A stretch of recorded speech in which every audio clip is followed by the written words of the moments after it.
Hello friends, आज की इस वीडियो में हम लोग सीखेंगे सी प्लस प्लस के अंदर प्रोग्राम लिखना to count even and odd 2D array elements या मैट्रिक्स एलिमेंट भी आप उसको बोल सकते हो, क्योंकि 2D एरे को मैट्रिक्स एलिमेंट भी बोलते हैं।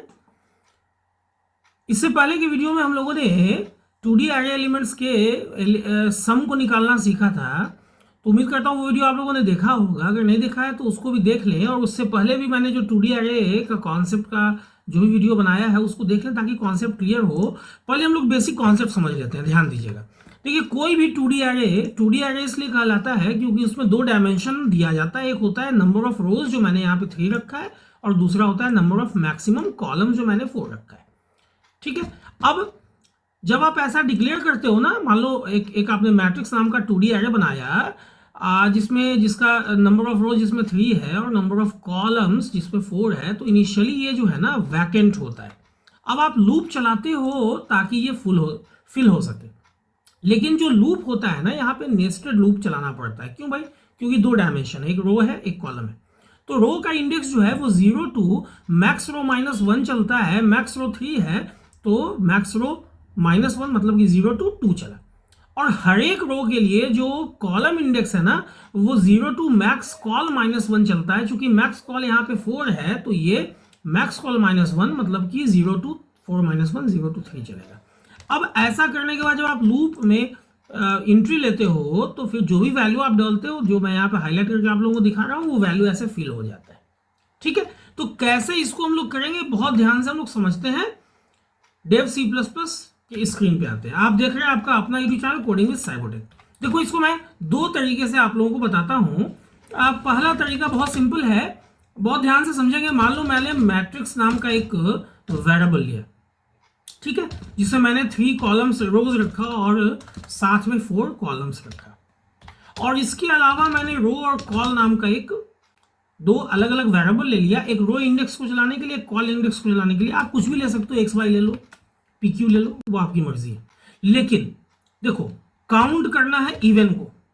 काउंटिंग के लिए CE मैंने वेरिएबल लिया जिसमें 0 इनिशियलाइज करना है, चूंकि सम का प्रोसेस करना है। सिमिलरली काउंट ऑड के लिए मैंने CO लिया, इसमें भी मैंने 0 असाइन कर लिया, चूंकि यहाँ पे भी जब काउंटिंग होगा ना तो इनिशियली क्या होगा, 0 रहेगा तभी ना प्लस होगा।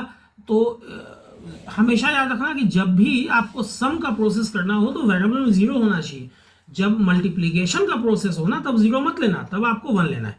अब यहां पे आप एक नेस्टेड लूप चलाते हो, किस लिए भाई? To fill the 2D array, या जिसको आप मैट्रिक्स भी बोल सकते हो। तो यहां आप कैसे चलाओगे? आप पहले लिखोगे भाई रो 0 से चलो, कहां तक चलो, <= 3 - 1 दैट इज 2 रो प्लस।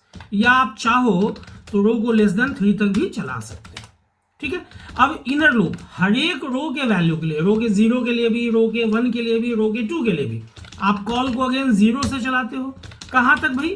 तो <= जो मैक्सिमम नंबर ऑफ कॉल है जो कि 4 है -1 मतलब कि 3 तक कॉल को करते हो प्लस। या आप चाहो तो कॉल को <4 तक भी चला सकते हो। अब कितना आसान है, देखो ध्यान से समझना इस चीज को। मैं यहां पे प्रिंट करता हूं न्यू लाइन में कि इंटर एलिमेंट 4 रो। अब ध्यान देना, यहां पे मैं रो का वैल्यू भी डाल देता हूं। ये मैसेजिंग समझना है, इसको बहुत ध्यान से समझना। एंड कॉलम कॉल, देखो इससे ऐसा मैसेज देने से, और इसके बाद आप या तो /t यूज कर लो या पे स्पेस यूज कर लो। देखो ये जो मैसेजिंग स्टाइल है ना, इसका इफेक्ट तब समझ में आएगा जब अभी आप एग्जीक्यूट कराओगे। आपको पता चलेगा कि जो आप वैल्यू डाल रहे हो, जो आप डेटा डाल रहे हो, जो आप एलिमेंट डाल रहे हो, वो मैट्रिक्स के किस रो पोजीशन और किस कॉलम पोजीशन के लिए डाल रहे हो, वो आपको समझ में आएगा। CIN करके आप इसको कहां रख लोगे? तो मैट्रिक्स के रो कॉल के अंदर। ठीक है, अब ये लूप जो है ना, ये जब लूप चल चुका होगा पूरा, मतलब इस लूप से हम लोग बाहर आ चुके होंगे, तो आपका क्या होगा, एरे जो है वो फिल हो चुका होगा। मतलब इनिशियली ये अनफिल्ड रहा होगा ऐसा, और जब ये लूप से बाहर आया होगा तो ये फिल हो चुका होगा, जहां पे ये वैल्यू आपने सपोज डाला होगा। मैं यहाँ फिक्स नहीं कर रहा हूँ, सपोज ये वैल्यू आपने डाला तो यही वैल्यू वहां पे गया होगा, ठीक है। अब आपको काउंट करना है, तो भाई आपको अगेन एक नेस्टेड लूप चलाना होगा, nested loop to count even and odd 2D array, या आप कह लो मैट्रिक्स एलिमेंट्स, ठीक है। तो यहां पे अगेन आप जो लूप चलाओगे ना, रो को 0 से चलाओगे, कहां तक चलाओगे, लेस देन इक्वल टू 2, क्योंकि आपके पास मैक्सिमम नंबर ऑफ रो 3 है, रो को करोगे प्लस प्लस, या आप चाहो तो रो को लेस देन 3 भी चला सकते हो, है ना। अब यहाँ पे इनर इंडेक्स, इनर लूप जो चलेगा वो कॉल के 0 से चलेगा, कहां तक चलेगा भाई, तो less than equals 3 call plus plus, क्योंकि 3 तक क्यों, क्योंकि आपके पास मैक्सिमम नंबर ऑफ कॉलम्स जो है ना वो 4 है, आप चाहो तो लेस देन 4 भी लिख सकते हो। अब यहां आप लिखते हो कि अगर मैट्रिक्स के, ध्यान देना, रो कॉल इंडेक्स में जो भी वैल्यू है, आई डोंट नो वो कौन सा वैल्यू है, लेकिन अगर उसमें 2 से भाग लगाने पे रिमाइंडर 0 बचता है, इट मींस वो नंबर क्या है, इवन है, ठीक। तो इवन के लिए मैंने कौन सा वेरिएबल लिया, मैंने लिया काउंट इवन, तो काउंट इवन को भैया प्लस प्लस कर लो। इसका क्या मतलब हुआ, इसका मतलब हुआ कि काउंट इवन में जो भी है उसमें +1 कर लेना, और अगर ऐसा नहीं है इसका मतलब क्या हुआ कि वो नंबर हो ना हो ऑड है, क्योंकि अगर कोई नंबर इवन नहीं है तो वो ऑड होगा, तो उस केस में आप काउंट ऑड को प्लस प्लस कर लेते हो। इसका मतलब होता है कि काउंट ऑड में क्या रखो, तो जो है +1, ठीक है। अब इस लूप से आप बाहर आते हो और यहां प्रिंट कर देते हो count of even elements is, count even है, काउंट इवन है, ठीक है। और इसी ढंग से अगले लाइन में आप प्रिंट कर देते हो कि काउंट ऑफ ऑड एलिमेंट्स, ये आपने कहां रखा है, CO में। अभी बहुत ध्यान से समझेंगे, पहले रिजल्ट देख लेंगे आप लोग, और एक तरीका मैं अभी और बताने जा रहा हूं, बहुत ध्यान से इसको समझेंगे। पहले मैं इसको एग्जीक्यूट करा लेता हूं और आप लोगों को दिखा देता हूं। अभी बहुत ध्यान से वीडियो के लास्ट तक बने रहेंगे, एक बहुत इंपॉर्टेंट कॉन्सेप्ट मैं लास्ट में बताने जा रहा हूं। अभी देखो ये इंडेक्स देने से ये बेनिफिट है कि आप जो वैल्यू डाल रहे हो वो कहाँ डाल रहे हो। मैंने लास्ट में /t डाला है तो यहाँ टैब आ रहा है। मान लो मैंने ये 12 डाला, ये क्या है भाई आपका, तो ये आपका इवन है। चलो एक इवन हो गया। अब मैं डालता हूँ 4, 2 इवन हो गया, 6, 3 इवन हो गया, 9, 1 ऑड हो गया। ये सब काउंट करते चलना है ना। 34 फिर इवन हो गया, मतलब इवन कितना हो गया, 4 हो गया। आप लोग काउंट करते चलना अपने हिसाब से, कॉपी पे आप लोग देखते चलना, रिजल्ट तो परफेक्ट आएगा, ये मुझे पता है। नंबर ऑफ इवन एलिमेंट 7 है, गिन लो।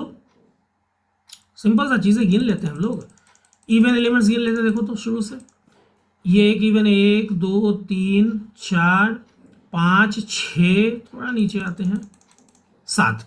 और देखो 3 × 4 मैट्रिक्स है तो 12 ही एलिमेंट है ना, तो बाकी बचा हुआ एलिमेंट ऑड है, नहीं तो उसको भी गिन लो ना, क्या फर्क पड़ता है। चलो गिन लेते हैं उसको भी।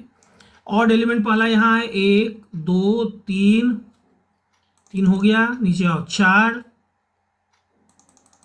और ये रहा 67 5। तो ये देखो रिजल्ट तो सही दे रहा है, ठीक है। तो ये तो हुआ एक सिंपल कॉन्सेप्ट, लेकिन देखो आपको किताब में बहुत जगहों पर मैक्रो का कॉन्सेप्ट मिलेगा।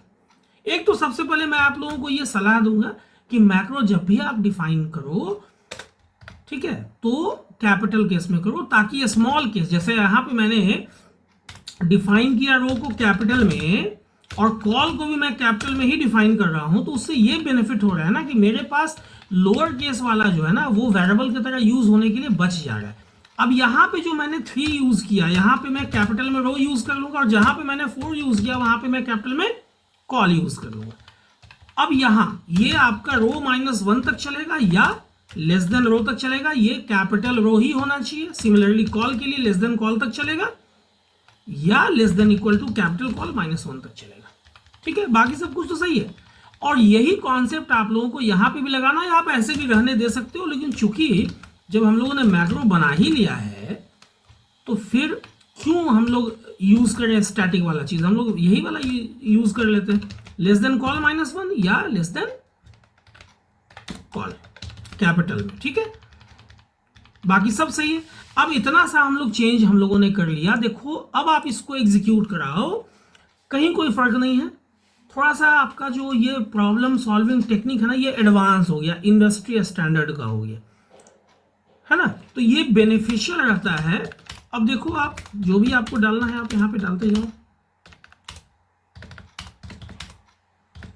और ये काउंट करके बता देगा कि देखो अब यहाँ पे काउंट ऑफ इवन एलिमेंट 6 है और काउंट ऑफ ऑड एलिमेंट्स भी 6 है। तो उम्मीद करता हूं कि इस वीडियो को देखने के बाद अब आप लोग बहुत आसानी से C++ के अंदर प्रोग्राम लिख सकोगे to count odd as well as even elements.